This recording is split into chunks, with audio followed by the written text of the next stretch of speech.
Ever feel like you're stuck in a loop? Same negative thoughts, same habits, same frustrations? It's exhausting, right? You try to break free, but end up back where you started. Here's the truth. You have the power to break that cycle, and it starts in your mind. Our patterns are just habits, and habits can be changed. Today, I'll share 6 practical mind tricks to help you interrupt those cycles and take back control. No fluff, just real, actionable steps you can use right now. Ready to stop the rerun and start a new show? Let's get into it. First up, mindful awareness. Think of negative cycles like a runaway train. Mindful awareness is noticing you're on the train before it crashes. It's about observing your thoughts and feelings without judgment. Most of us run on autopilot, letting old programs dictate our reactions. Mindfulness means catching those thoughts as they happen. Like noticing, there's that self-doubt again. You don't have to fight the thought, just see it for what it is. A thought, not a fact. Labeling emotions, there's anxiety, creates space between you and the feeling. That space gives you choice. Start small. Focus on your breath, or be present while washing dishes. When your mind wanders, gently bring it back. This practice strengthens your awareness muscle. Soon, you'll spot negative patterns before they spiral. Being present pulls you out of regrets and worries, giving you clarity and control. It's not about emptying your mind, but being aware of what's in it. That simple awareness is the first domino in creating positive change. Practice it daily, and you'll start to break the cycle. Remember, you can't change what you don't notice. Mindful awareness is your secret weapon. Use it to step off the runaway train. That's your first step to freedom. Now that you're noticing negative thoughts, let's reframe them. Think of yourself as the editor of your own mind. When you catch a harsh thought, like "I'm such an idiot," pause and challenge it. Is it really true? Probably not.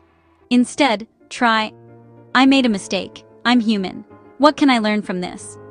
The first thought is a dead end. The reframe opens a path forward. This takes practice. Your brain's used to the old script. Each time you reframe, you're clearing a new path in your mind. Ask yourself, what would I say to a friend? We're always kinder to others than ourselves. Give yourself that same grace. The goal isn't to eliminate all negative thoughts, but to change your relationship with them. See them, question them, and choose a more empowering alternative. You're in the driver's seat, not your inner critic. Reframing builds resilience and self-compassion. Over time, it becomes your new default. Remember, you're not stuck with your first thought. You can always rewrite the script. Practice this, and you'll start building positive cycles. Be your own best friend. That's how you take back control. Let's keep going. Big changes can feel overwhelming when you're stuck. That's why our next trick is to set small, achievable goals. Focus on the tiniest step, so small it's almost impossible not to do. If you're feeling unmotivated, don't aim to run a marathon. Just put on your sneakers. Small wins give your brain a hit of dopamine and build momentum. Each tiny step makes the next one easier. This is called behavioral activation. It breaks the cycle of inaction.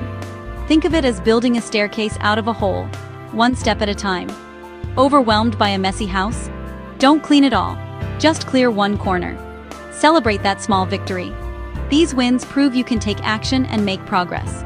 Write down your smallest, easiest next step. Do it, and acknowledge your effort. Small steps add up to big change. Don't underestimate their power. Every action is a vote for the person you want to become. Start tiny, build momentum, and keep going. You're not stuck. You're moving forward one step at a time. That's how you break free. Let's move on. Time to reprogram your inner monologue with positive affirmations. It might sound cheesy, but it's backed by neuroscience. For years, you've practiced negative affirmations without realizing it. Positive affirmations are about planting new, empowering beliefs. Make them believable. I'm learning to manage my money, not "I'm a millionaire." Repeat them daily. Write them on a sticky note, say them in the mirror, or before bed. The goal is to make positive thoughts as automatic as the old negative ones. Like a song you can't get out of your head, repetition makes it stick. Choose one area where you feel stuck. Craft a positive, present tense affirmation that feels true. Repeat it often, out loud, in writing, or in your mind. You're not just saying words, you're rewiring your brain. Affirmations challenge and overwrite old programming. Be patient. Change takes time. Keep at it, and you'll notice a shift. Let's keep building. Sometimes breaking a cycle means changing what's around you. Your environment, Physical, social, and digital, shapes your habits and mood. If your space is cluttered, your mind feels cluttered too. Start small. Clear your desk, make your bed, add something that makes you smile. Each change signals to your brain. I'm creating order. People matter too. Spend more time with those who lift you up, less with those who drain you. You're the gatekeeper of your energy. Protect it. It's not selfish. It's essential. Your digital world counts. Unfollow accounts that make you feel bad and seek out positive content. Curate your inputs to support the person you want to become. Small changes in your environment can spark big changes in your mindset. Don't underestimate the power of your surroundings. You're not just changing your space, you're changing your story. Make your environment work for you. That's another step toward breaking the cycle. Let's finish strong. Last but not least, seek support when you need it. Asking for help isn't weakness, it's strength. You don't have to do this alone. Talk to a trusted friend or family member. Just sharing can lighten the load. Sometimes professional help is the best step. Therapists, counselors, and coaches have tools to help you break deep cycles. Reaching out is an act of self-care and courage. There are more resources than ever, online and in person. Don't carry the weight by yourself. We're wired for connection. Let others in. Support is a game changer. You deserve help and happiness. Remember, allowing support isn't giving up, it's gearing up. Build your team. That's how you win. You're not alone. Let's wrap up. There you have it, 6 ways to be kinder to your mind. It's not about perfection, just progress. One small step, one reframed thought, one clean corner at a time. This is practice, not magic. Be patient with yourself. You're worth the effort. The fact that you're here means you've already started. Go be kind to others, but don't forget yourself. You deserve it. Thanks for watching. See you next time.